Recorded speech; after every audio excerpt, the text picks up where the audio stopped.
welcome to the class of the sale of goods act 1930. And as we did rights and duties of seller and buyers, and I told you in last session कि वो हम सारी चीजें एक एक जो right और duty है उसको अपने सेशन में डिस्कस करेंगे in coming. So this session is related to unpaid seller. कि अनपेड सेलर कौन होता है, वो अनपेड सेलर की कैटेगरी में कब आता है, एंड अनपेड सेलर के पास क्या राइट्स हैं, that we will do today. So unpaid seller is covered under section 45 and 46.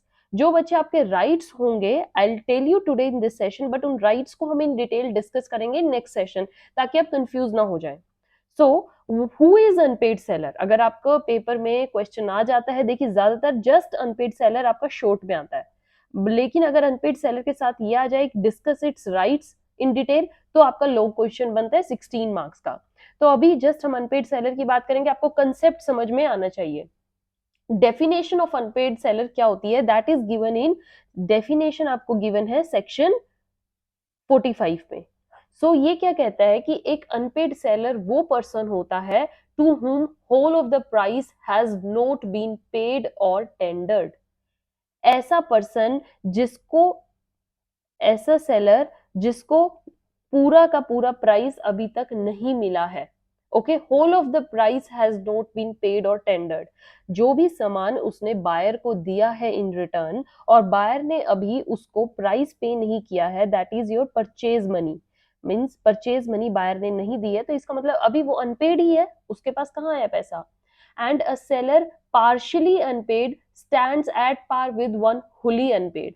जिसको कुछ अमाउंट मिल चुकी है और कुछ अभी रहती है. सपोज कीजिए सेलर ने एक आर्टिकल बेचा है, दैट आर्टिकल इज ऑफ ₹2000 और उसको 2000 में से 1500 बायर ने दे दिए, 500 रहते हैं और बायर कहता है 500 ही तो रहते, 1500 तो दे दी ना तुझे. इसका मतलब ये नहीं है कि सेलर को आप अनपेड कैटेगरी में नहीं करेंगे. He is still in unpaid category and will stand equally to the person जिसको अभी तक पूरा पैसा नहीं मिला है. तो पार्शियली पैसा मिला हो या बिल्कुल भी ना मिला हो, that all sellers are included in unpaid seller.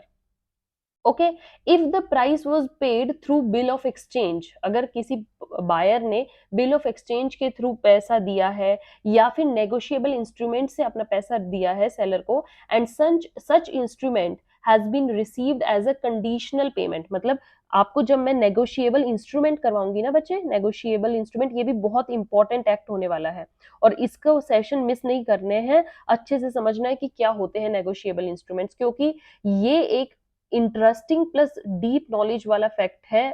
और इसमें आपको क्या करना है, नेगोशिएबल इंस्ट्रूमेंट में बहुत बच्चे कंफ्यूज होते हैं, तो जब मैं ये एक्ट करवाऊंगी सो जस्ट बी रेडी और फर्स्ट सेशन से अपनी क्लास स्टार्ट कर देना.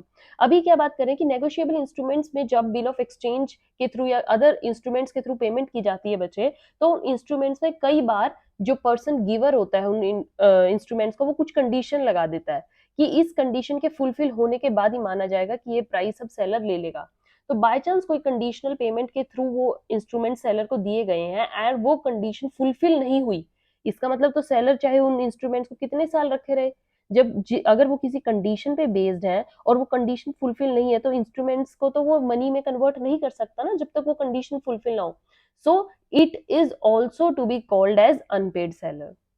तो हमने अनपेड सेलर में कौन कौन से अभी तक करे हैं, ऐसा पर्सन जिसको परचेज मनी बिल्कुल ना मिली हो, प्लस ऐसा पर्सन जिसको परचेज मनी का कुछ पार्ट मिल गया हो, पार्शियली अनपेड है तो वो भी अनपेड सेलर में आएगा. प्लस तीसरा हमने कैटेगरी कौन सी की है, ऐसा पर्सन जिसको इंस्ट्रूमेंट के थ्रू पेमेंट मिली है बट वो कंडीशनल है और वो कंडीशन फुलफिल नहीं हुई है, तो वो भी अभी अनपेड सेलर की कैटेगरी में ही रहेगा. All right, so the term seller here includes any person who is in the position of a seller. Right तो यहाँ पर हम सिर्फ सेलर में वही नहीं लगाएंगे जो सेलर मतलब मेन पर्सन है, अगर उसने अथॉरिटी किसी और को दी हुई है तो उसका एजेंट भी कोई, वो भी सेलर की कैटेगरी में आएगा, है ना. Agent of the seller to whom आपने बिल ऑफ लेडिंग दिए हैं, या उसका कोई कंसाइनर, मींस कंसाइनर जो सामान लेके आया था उसको अभी तक आपने चार्जेस नहीं पे करे हैं, any other agent who himself paid, ये सब भी किसमें कैटेगरी में आएंगे, सेलर की कैटेगरी में ही आएंगे. राइट बच्चे, so this is section 45 which tells us detail what is the definition of unpaid seller. And I told you unpaid seller में सिर्फ seller include नहीं होते, उनके agents या consignor भी include होते हैं जो अभी तक unpaid रहे हैं, प्लस seller के केस में हम wholly unpaid भी include करते हैं, wholly जिसको payment नहीं मिली है, प्लस partially को भी include करते हैं.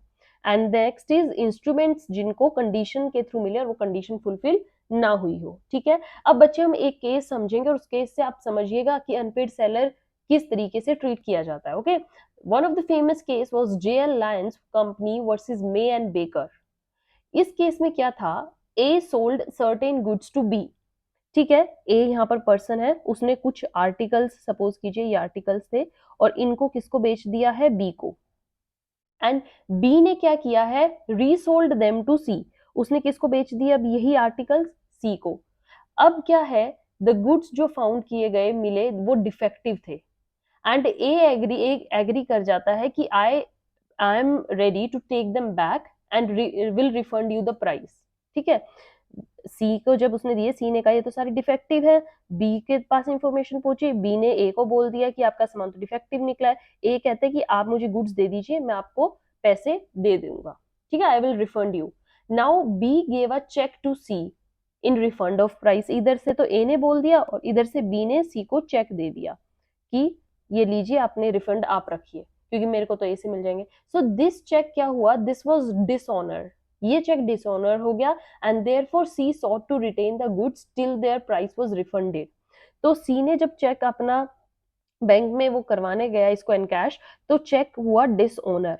और डिसऑनर के केस में क्या हुआ, अब सी कहता है कि पेमेंट जब तक मेरे रिफंड मनी नहीं आएगी मैं तुम्हें गुड्स भी नहीं दूंगा, गुड्स मैं अपने पास रखूंगा. सो इट वाज हेल्ड, अब क्या हुआ, she sought to retain the goods, now it was held that he could not do so, वो नहीं रख सकता. He was held bound to return the goods to the court, as court refused to believe that a person who has bought and paid for and afterwards rejected the goods is the person like an unpaid seller.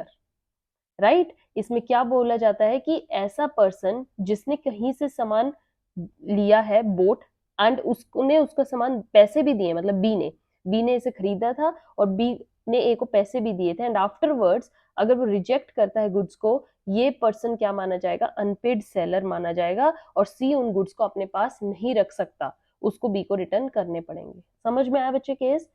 Now it's the right. अभी मैं just आपको rights बता रही हूँ, इनको हम in next sessions अच्छे से डिटेल में डिस्कस करेंगे.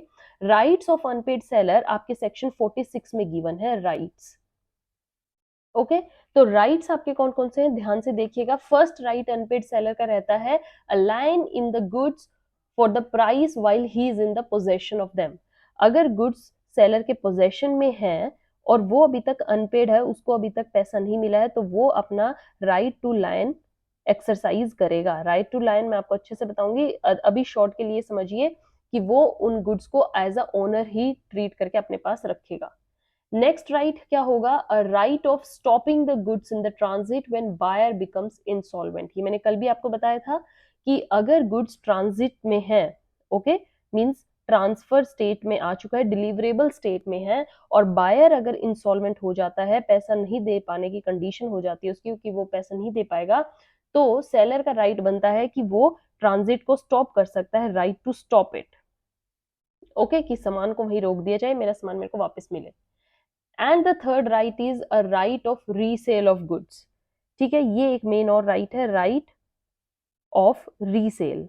मींस कुछ कंडीशंस ऐसी होती हैं जिसमें सेलर गुड्स को दोबारा से सेल कर सकता है अगर वो कंडीशंस फुलफिल हो गई तो. ठीक है, कंडीशंस हम रीड करेंगे जब हम लेटर ऑन ये राइट्स करेंगे. And there are many other rights जो हमने लास्ट सेशन में करे थे, तो सबको इन डिटेल डिस्कस करेंगे. अभी के लिए अनपेड सेलर का आपको मेन पता होना चाहिए कौन होता है एंड उसके राइट्स क्या होते हैं. 45 46 आज हमने कवर किया बच्चे.